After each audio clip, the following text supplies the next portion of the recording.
C'est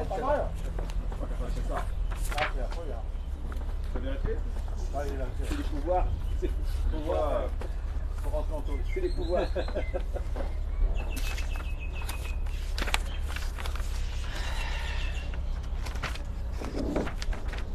Boker Tov. Moadim le simcha. Chagim uzmanim le sasson. Baruch Hashem. On est là. Baruch Hashem. Kol hakavod. Vous avez reçu des gâteaux. C'est des gâteaux cachés les Pessah. Hein. Ça vaut ce que ça vaut. On attend que la fête se termine, Be'ezrat Hashem, et on ramène des bons gâteaux.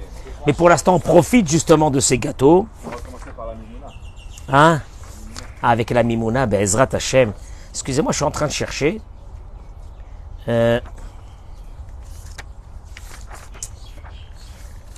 Alors ça, ouais. Voilà. Toda Rabba d'être là ce matin. On va faire un petit cours quand même. Hein. On va pas laisser nos amis. Hein? Qu'est-ce que t'as dit, Olivier? Et Olivier, il est là. Il est là. Pendant la fête, pendant Chol HaMoed, Olivier est avec nous ce matin. Baruch Hashem. Toda Rabba. Alors, on attend que nos amis se connectent. Partagez ce cours, s'il vous plaît, pour que tous nos amis puissent profiter d'un bon cours de Torah. Les Ilou Neshama. Les Ilou Nishmat. Alors, d'abord, les malades. Yirmiyahu Ben Dvorah. Yirmiyahu Ben Devorah. Brigitte Koeka. Brigitte Koeka. Bat Lola Yakuta. Bat Lola Yakuta. Et Bruno Dider. Bruno Dider. Dider. Ben Nessim. Ben Nessim. Myriam Batrachel. Myriam Badrachel. Chaya Chana Batsara. Chaya Chana Batsara. Les anciens noms. Abba Marie Rabbi Avram Bar Simcha Julie. Bah alors voilà, on est là ce matin, Be'ezrat Hashem, un petit moment ensemble dans cette fête de Pessah. Je voudrais vous rappeler une chose exceptionnelle qui va nous donner ce matin, je l'espère, Be'ezrat Hashem, une grande force. Vous marquez les noms des malades, toutes les personnes qu'on va citer aujourd'hui, qui ont besoin de prière dans tous les domaines, Be'ezrat Hashem. David Amelech dans Tehilim a rappelé ce qui s'est passé, ce qui va se passer dans 2 jours. Qu'est-ce qui va se passer dans 2 jours? Parce que nos ancêtres sont sortis d'Égypte le soir du Seder. Ils ont marché. Ils sont arrivés où? À la mer morte. Devant la mer. La mer Rouge. Qu'est-ce qui s'est passé à ce moment-là? Le 21, la mer s'est ouverte. La mer s'est ouverte. Dans 2 jours. Hayam, David Amelech il le dit. Hayam Ra'a Vayanos. La mer a vu et elle s'est sauvée. Elle s'est ouverte. Le Midrash y ramène. Hayam, la mer a vu. Qu'est-ce qu'elle a vu, la mer? Qu'est-ce qu'elle a vu, la mer? Ra'a Arono Shel Yosef Yored Layam. Elle a vu le cercueil de Yosef qui descendait vers la mer. Amar HaKadosh Baruch Hu, Dieu a dit les mots du Midrash. Yanos mi pene hanas. Oh là là, c'est énorme. Qu'elle se sauve, que cette mer se sauve devant celui qui s'est sauvé. Comme il est dit sur Yosef, Vayanos vayetse achutza. Il s'est sauvé et il a couru dehors. Quand la femme de Potiphar l'a attrapé, il s'est sauvé et il a couru dehors. Que celui qui arrive maintenant, ce cercueil qui arrive de celui qui s'est sauvé, et arrive devant la mer, il faut que la mer se sauve. Il vient, Raphaël Shmulevitz, il ramène un yesod extraordinaire. Al etzem iman'uto shel hachet kvar kibel Yosef Sachar. Si c'est pour avoir évité la faute avec cette femme, Yosef a déjà été récompensé. Pas la mer.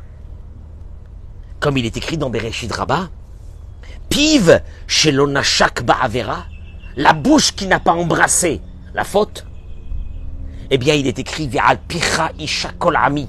Pharaon lui a dit, par ta bouche, tu géreras tout mon peuple. Pharaon, il lui a dit, par ta bouche, par tes ordres, tu géreras tout mon peuple. Pourquoi il a eu ce mérite, Yosef?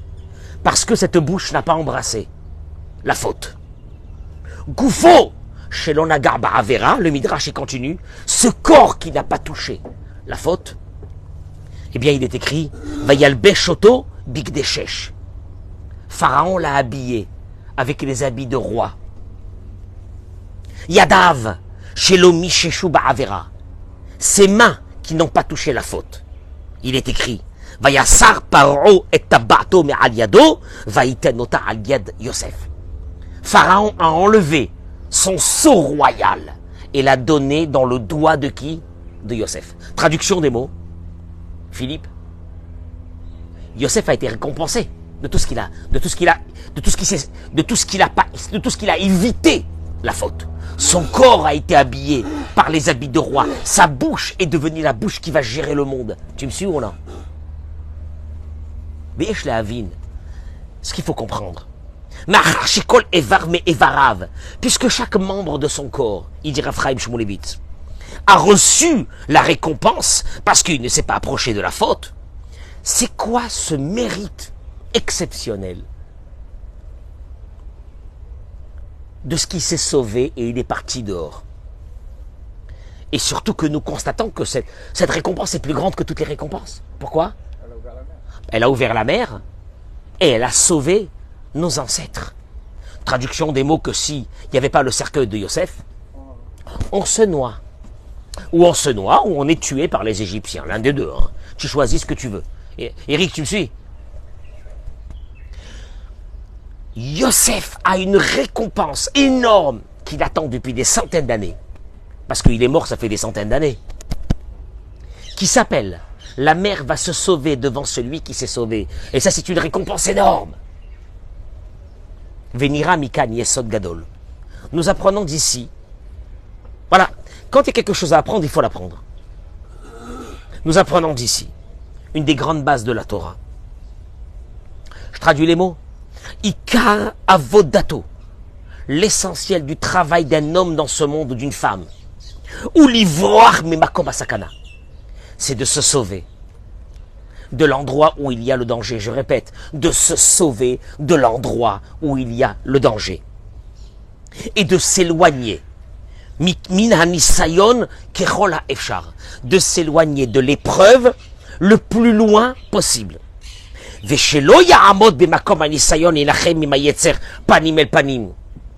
Et n'essaye pas de rester devant l'épreuve en te disant je vais me battre avec le Yetzer Hara.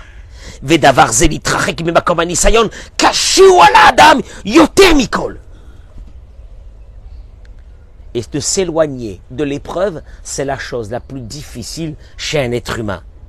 Tu sais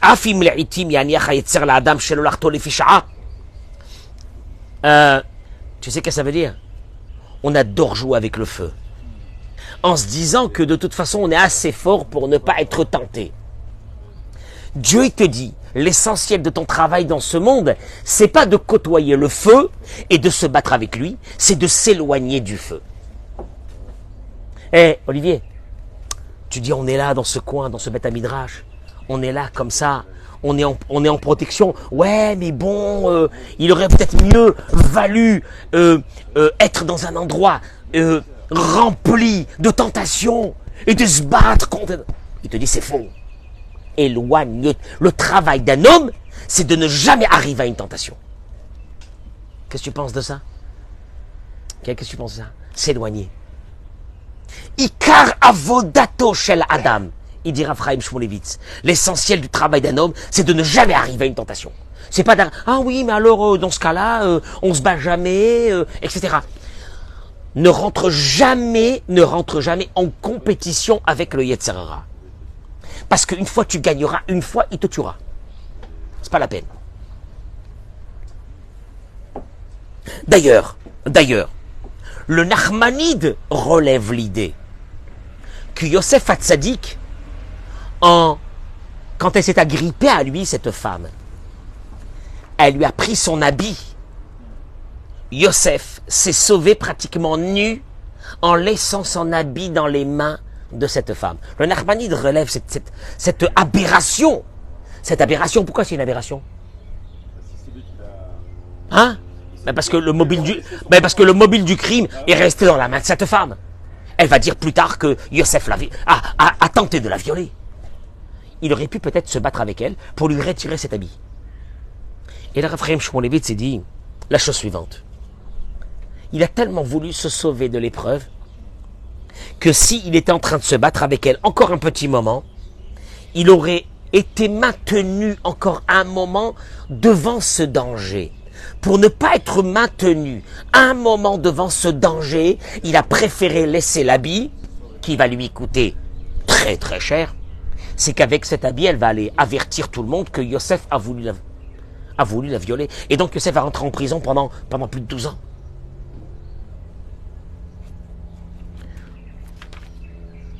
Mouvan est fisé. Et c'est pour cela qu'il a mérité une chose extraordinaire. Que la mère, en voyant cet homme qui s'est sauvé des épreuves, la mère s'est sauvée et elle a laissé nos ancêtres qui vont rentrer dans 2 jours à l'intérieur de cette mer. Traduction des mots, le travail, le summum du travail d'un être humain. Éloigne-toi de tout ce qui peut te faire tomber. Ne te dis pas je gère. Ne te dis pas moi il ne m'arrivera rien. Fais très attention à ça. Le Rav il ramène ici ce que Rabbi Nachman de Breslev dit. La référence de ne pas jouer avec le feu, la référence de s'éloigner du feu, la référence elle se trouve dans Bereshit. Au moment où c'est que le serpent vient chez Ève, chez Chava, et il commence à discuter avec elle. Et il lui dit, mais tu peux toucher l'arbre avec le fruit défendu, vas-y.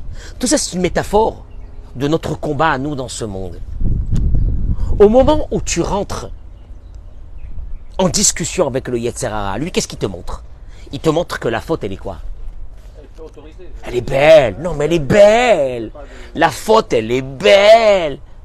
Et le Yetzer Hara, il commence dans ta tête. Oh, tu mérites d'avoir du bonheur dans ce monde. On ne vit qu'une fois. Hein, Olivier? Hein? Celui qui a les valeurs de la Torah, celui qui est en dehors des valeurs de la Torah, qu'est-ce qu'il dit sur celui qui a les valeurs de la Torah, qui est éloigné de tout? Oh ben sa vie elle est triste. Elle est triste tout net. Hein? Oh non, hein? Le Yetzer Hara, il est là. Ta vie, elle est triste. Oh, il n'y a pas grand-chose qui se passe dans ta vie. Regardez ce qu'il dit. Vatere, et là, à ce moment-là, Vatere Aïcha Kitova Etzle Machal. D'un seul coup, la femme se met à observer l'arbre où il y a le fruit défendu. Et elle a vu Kitova Etzle Machal. D'un seul coup, elle le voit. Que l'arbre est bon à être mangé. Vechita Avaoula Enaim. Et c'est un plaisir pour l'œil. Il dit Rabbi Nachman, en regardant ce qu'elle n'aurait pas dû voir, et rentrer en elle le Yetzer Hara. Mikan, Aïta derer slula lekol haraot kulam. De là, tout le mal va commencer. Elle a vu ce qu'elle n'aurait pas dû voir. Non, ne regarde pas. Ne regarde pas, ne regarde pas, ne regarde pas. Il va te montrer que c'est beau, ne regarde pas. Que Moshe Amrim Chazal. D'ailleurs, la Gemara ramène dans ma Masechet Yerushalmi. Aïn Ro'a. Comment ça commence l'histoire? L'œil voit. Ve'alev chomed. Et le cœur a envie. Ve'cholama ase gomrim. Et là, ça y est, l'histoire elle est terminée. L'œil a vu, le cœur a eu envie. Kshaïn Ro'a. Machilot tzchalirot. Quand l'œil voit ce qu'elle ne doit pas voir. C'est ce que te dit Yosef. Sauve-toi. Mais sauve-toi. Le travail d'un homme, c'est pas de côtoyer le mal. Si tu côtoies le mal, t'es mort. Parce qu'une fois tu gagneras. Et 10 fois tu perdras. Tu crois que le Yetzer Hara te laissera? Mais attention, le Yetzer Hara ne peut venir que par une chose, l'œil. Aleph Romed, et là le cœur a envie. Ve'adam kvar shavui tachat avato. Et là ça y est. Quand tu es prisonnier de ton envie, c'est fini. Zema shekara lechava. C'est ce qui est arrivé à Ève. Trila irata et ta'etz. Avant de rentrer en discussion avec le serpent, qui veut dire le Yetzer Hara qui est en nous, elle n'avait pas vu l'arbre. Elle était tranquille. Mais quand elle a vu l'arbre, d'avoir zegaram la chemda balev, d'un seul coup l'envie s'est réveillée à l'intérieur de son cœur. Et là, elle s'est mise à croire au serpent. Que quoi? Qu'est-ce qu'elle s'est mise à croire? Elle va devenir elle aussi, c'est très Non, non, mais non. Eric, voilà les mots. Tu mérites un peu de bonheur. Et le Yetzer Hara, il te dit, ce petit bonheur, mon chéri, tu vas me le payer un jour. Je vais t'enlever ta tête. Mais pour l'instant, on parle pas de t'enlever ta tête. Pour l'instant, on te dit, vas-y mon chéri. Tu sais combien je t'aime, il te dit le Yetzer Hara. Profite un peu de ce monde. T'arrives à la cinquantaine. Tu mérites... tu mérites un peu de bonheur. Non. Non, ça fait longtemps que tu n'as pas ressenti des papillons dans ton cœur. Des papillons, c'est pas des papillons, c'est des serpents dans ton cœur qui vont te manger ton cœur. Mais non, pour l'instant, tu des papillons. Hein? Oui ou non? Oui ou non? Non, ta vie, elle est monotone. Regarde là, regarde tout ça. Dommage. Tu vas partir de ce monde sans avoir goûté tout ça. Attends, tu m'attends. C'est très grave. Il ramène ici de la part d'un grand rab, le Rav Cheshin. Zecher Tzadik Livracha qui dit, le Rav Cheshin, il ramène de la part du Zohar. Partagez-moi ce cours, je vous en supplie. Partagez-moi ce cours, Béhémet. Partagez-moi ce cours. On est là tous. Vous savez ce qu'on est à la recherche aujourd'hui? Je vais vous dire une chose. On attend le piège. On se dit une vie sans piège, une vie sans tentation. C'est monotone. Qu'est-ce qu'on fait? Bon, on est là au Beth Midrash avec le Rav Cohen. Ah bon, avec lui, il nous a saoulés tous les matins des cours de Torah. On mange des gâteaux à la Kacher les Pessar. Je veux dire, pendant que les autres, ils sont à la plage là-bas, la vérité, qu'est-ce qu'on fait ici? Devant la piscine maintenant. Hein? Et en plus, comme il dit Olivier, on s'est engueulé tous les matins. Ça sert à quoi, BMF, tout ça? Hein? Non, mais on mérite. Non!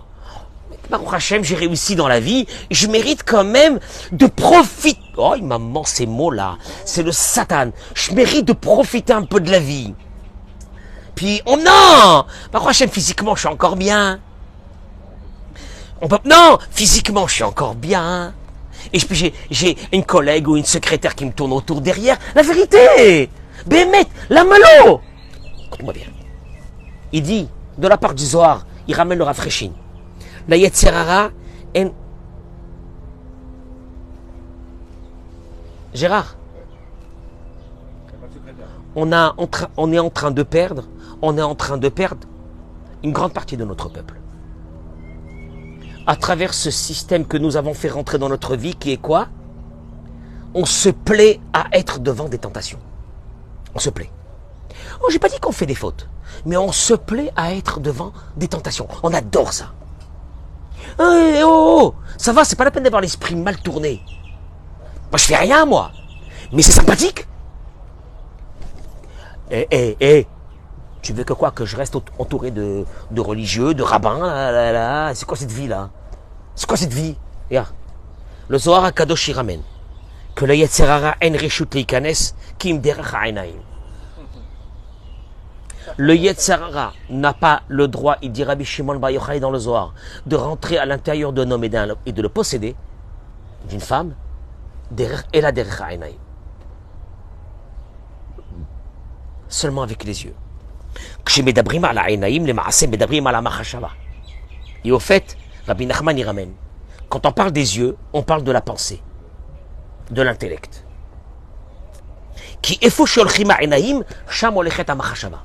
Où les yeux vont, l'esprit se met à penser. Kelomar, bema she'adam mistakel, mize mitrakmot hamachashavot shelo. Où l'homme pose ses yeux, c'est là-bas que sa pensée va se construire. לכן צריך להשתדל לשמור על העיניים מכל משמר. Tu vas arriver au niveau de Yosef, Olivier, que tout ce que tu fais à Kadosh Baruch Hu, il est avec toi. Au niveau de Yosef, que la mère se sauve devant celui qui s'est sauvé. Une chose, sauve-toi, sauve ton regard. Mets-lui des barrières. Qui a mort chez l'Adam ou Kemo Marchev. Il ramène le Rav. Le cerveau d'un homme, d'un être humain, c'est comme un ordinateur. Selon les données qu'on lui a fait rentrer, c'est comme ça qu'il va fonctionner. Un ordinateur.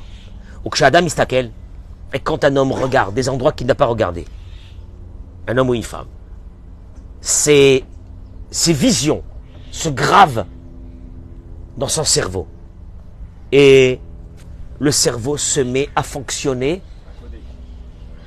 Celui qui connaît un peu l'ordinateur, les données que tu mets dans un ordinateur, c'est comme ça qu'il va fonctionner.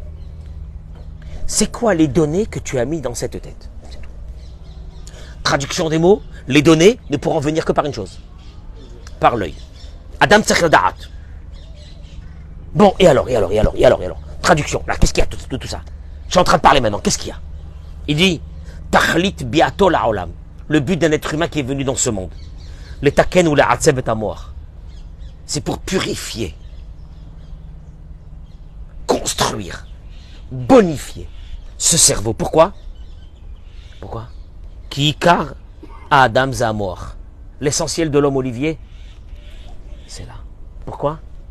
Shesham shochenet aneshama elokit, shenivrea betzelem elokim ubidmuto.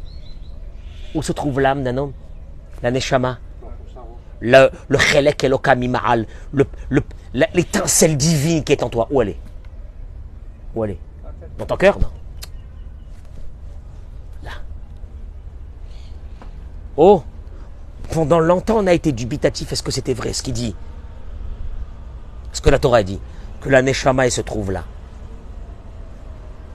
Tu vois bien qu'à l'hôpital, quand on dit sur une personne que allez-nous à Dieu ne plaise, mort cérébrale, qu'est-ce qu'ils te disent? Il est mort. Pourtant, il y a son cœur qui bat encore. Et il y a ses poumons qui respirent. Oui ou non? Mais il est mort. Pourquoi il est mort? La neshama, elle est là. La neshama de l'homme, elle est là. Attends, mais Vinezé, maintenant, ton vrai travail dans ce monde, c'est de construire cette pensée qui est à l'intérieur de la personne. Amor ou Marchev, la Gadol Baïkoum, c'est le plus grand ordinateur, ce cerveau, qu'il y a dans l'humanité. Qui est Amor Socher Kol Masha Adam Ra'a, Shama Vidiber, Miyom Ledato, Ad Yom Haron Al Adamot. Eric, s'il y a un disque dur qui garde tout, depuis le premier jour de la vie d'un homme, depuis qu'il est bébé, jusqu'à son dernier jour de la vie, c'est ici.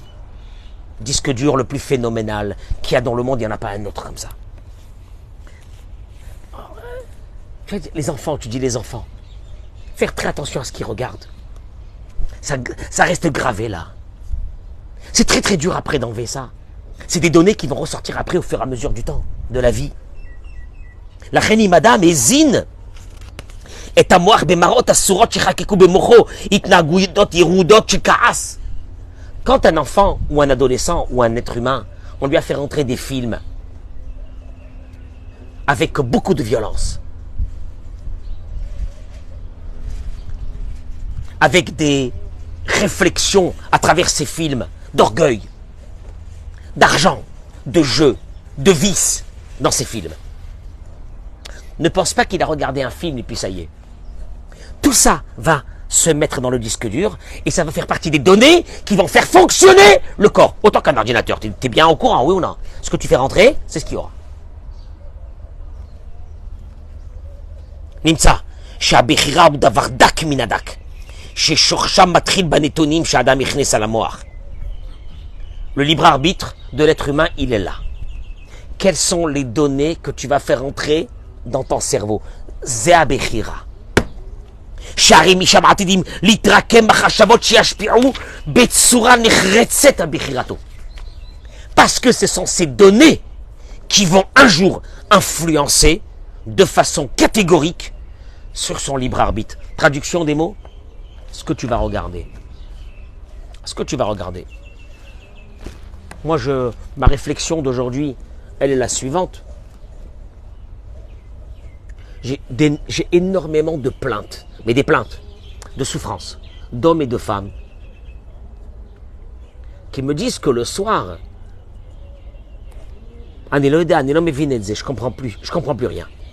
Parce que nous, on parlait jusqu'à aujourd'hui de l'addiction des téléphones et des machins sur les ados, etc. Aujourd'hui, les adultes, je parle des adultes, ils ont fait rentrer dans la chambre à coucher leur téléphone. Ça peut durer jusqu'à minuit, 1h du matin, jusqu'à qu'ils vont dormir. Il paraît que dans les chambres à coucher, plus personne ne se parle. Il paraît que dans les chambres à coucher, chacun vit dans son rêve. Des hommes sont venus me dire, mais dites quelque chose, mais faites quelque chose. Mais on vit plus avec une femme. Elle est accro avec ses, comment ils appellent ça, les séries. Les séries. Les séries, ou Instagram, ou compagnie, ou machin. Maintenant, tu vas me dire, ok, il y a des gens qui vont me dire, mais ça nous détend. Ça nous détend. Mais c'est même pas une question de détente. Gérard, on n'est plus dans une question de détente. On est dans une question où on ne vit plus avec quelqu'un dans une maison, on vit seul. Maintenant, moi je peux te dire une chose. Arrête. On est en train d'étudier maintenant une chose. Que les données qui vont rentrer dans ton cerveau vont te faire fonctionner à travers ces données. Quand une femme, dans le cas où je dis pour les femmes, elles vivent dans un rêve. À partir de ce moment, la maison devient d'une tristesse, elle devient grise. Il n'y a plus rien dans la maison. Ni dans la maison, ni avec le mari, ni rien du tout. Moi, je pose une vraie question. Où est la Messirut Nefesh aujourd'hui? Yosef Hatzadik, il a fait Messirut Nefesh, il s'est donné pour se sauver de tout ça. Où est la Messirut Nefesh dans nos maisons aujourd'hui? Moi, je pose une vraie question sociologique. Est-ce que nos couples dureront encore 5 ans ou 10 ans? Pas plus que ça. 5 ans, c'est très large. Je peux te dire que 5 ans, c'est beaucoup de temps. Quand dans une maison, il nous restait avant, qu'est-ce qu'il nous restait avant? Au moins une chambre à coucher. Au moins un moment d'intimité entre l'homme et la femme. Des échanges. Des moments de tendresse. Des moments où un couple pouvait... Mais tu peux... Je vais dire une chose qui est violente. Elle est très violente ce que je vais dire ce matin. Un couple qui ne vit plus dans des moments de tendresse, c'est un couple qui est déjà mort.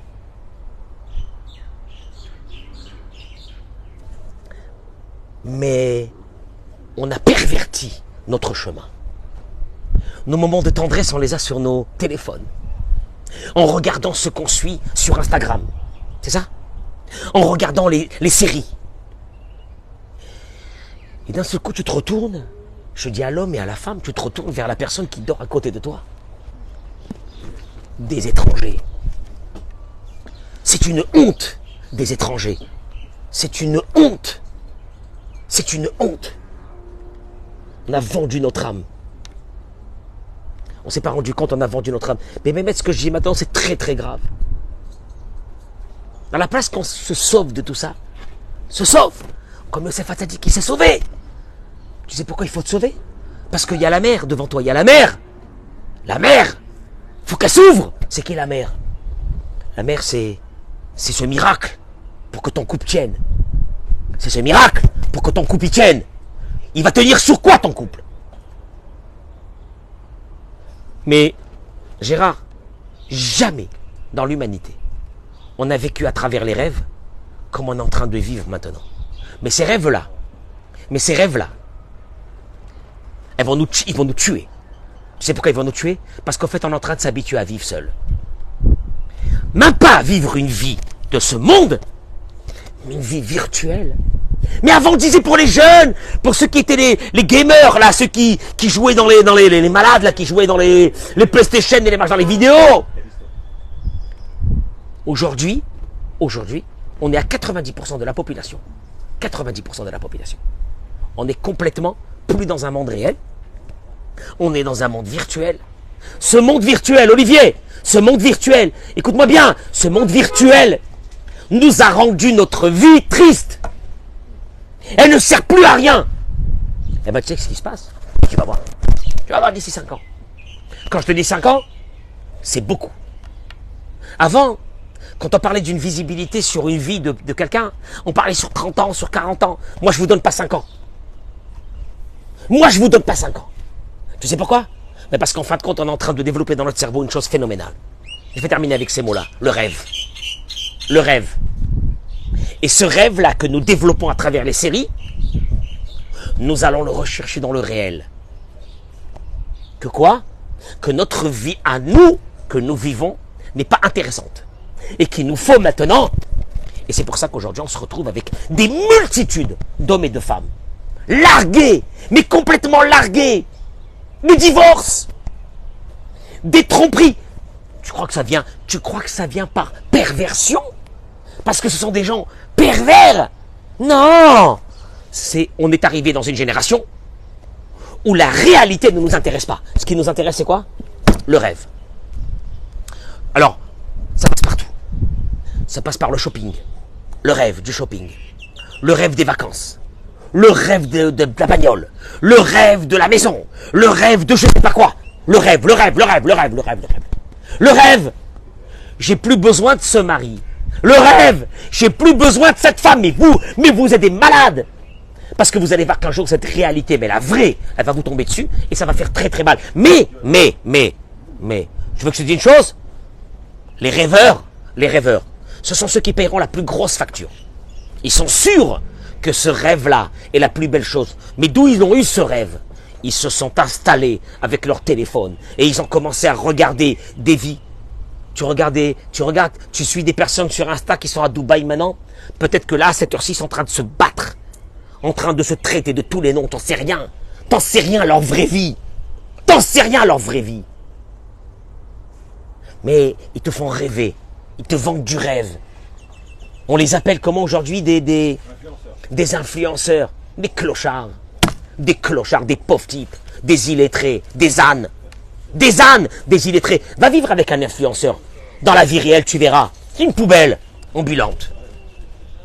Mais ils influencent. Ils font rêver. Oh, regardez le maquillage que j'ai. Ah, je touillote. Et tout le monde sont là. Des brels. On est devenus des brels avec nos téléphones. Et l'influenceur nous guide notre vie. Des ânes sont devenus aujourd'hui les maîtres du monde. Des ânes, mais même pas des ânes. Mais même un âne, au moins, il sert à quelque chose. On lui met dessus. Il sert à rien. Il sert à rien, des voyous. Et c'est devenu ça notre vie. Pourquoi on ne s'est pas sauvé de ça? Tu sais pourquoi on ne s'est pas sauvé de ça? Je vais te dire un truc. On adore le danger. Youssef Hatzadi qui te dit une chose. Tu sais que ce n'est pas le danger le plus grave. C'est de côtoyer le danger qui est le plus grave. C'est pas tomber dans le danger. Tomber dans le danger, c'est un détail. Mais nous, c'est pas ça ce qu'on adore. Tu sais ce qu'on adore, nous? Côtoyer le danger. Vivre dans des rêves. Et vivre dans des rêves. À la limite de l'interdit. Hein? L'adrénaline. À la limite de l'interdit. C'est ce qu'on a envie de ça. Et il te dira, Raphaël Shmulevitz, le Avodat Adam. Tu sais quoi? Ce que tu vas faire rentrer. Écoute-moi bien, il te dit Rabbi Nachman, ce que tu vas faire rentrer dans ta tête, c'est ce qui va gérer ta tête. Tu vas te lever un beau matin, tu vas regarder ton mari, tu vas dire... non, tu vas regarder ton mari, tu vas dire... Qui c'est celui-là? Qui c'est celui-là? Qui c'est celui-là? Comment? Ribbono shel olam, nos mamans, elles ont vécu avec un travail pour être avec notre papa. Ils ont fait grandir une famille. Ils ont vieilli ensemble. On est devenus quoi? Des sauvages. Avec une visibilité de nos couples à nous qui est sur 1 an, 2 ans, 3 ans, 4 ans, 5 ans, et pas plus que ça. Et on va faire grandir dans ça des enfants. Des mutants. Pas des enfants, des mutants. Des monstres. Des monstres, parce que ces monstres ont grandi dans le rêve. Ils n'ont que le rêve. Ils n'ont plus aucune réalité. Aucune réalité. C'est grave. Je te jure, Motsei Shabbat, quand il faut rallumer le téléphone, je dis pourquoi on va le rallumer? Pas besoin de rallumer le téléphone. On était bien. Shabbat, pour ceux qui gardent Shabbat, on était bien. On était bien là, on était ensemble. On était la famille ensemble, on était tranquille. Pourquoi il faut le rallumer ce téléphone là? Pourquoi il faut le rallumer le soir? Pourquoi il ne faut pas l'éteindre le soir? une vraie réflexion que je suis en train de vous donner. Mais c'est une alarme. C'est une alarme pour tous les couples. Les femmes et les hommes accros à leur téléphone et à leur série ont perdu déjà leur couple. C'est juste une question d'heure. Je vous le dis, hein. Je vous le dis, c'est une question d'heure. Et vous allez le voir que c'est vrai. Je vous le souhaite pas, mais vous allez le voir que c'est vrai. Vous savez pourquoi? Parce qu'il n'y a pas plus pervers que le rêve. Le rêve des séries, le rêve des influenceurs. Voilà la vie. Voilà la vie. Eh, Greg, avec ça, tu veux construire un couple? C'est la maladie du siècle, c'est un cancer qui est en train de bouffer. Mais maintenant, moi, ce qui m'a choqué, c'est ces hommes qui me disent, mais on n'arrive même plus à parler avec nos femmes le soir. Elles sont plus là. Elles sont dans leur téléphone.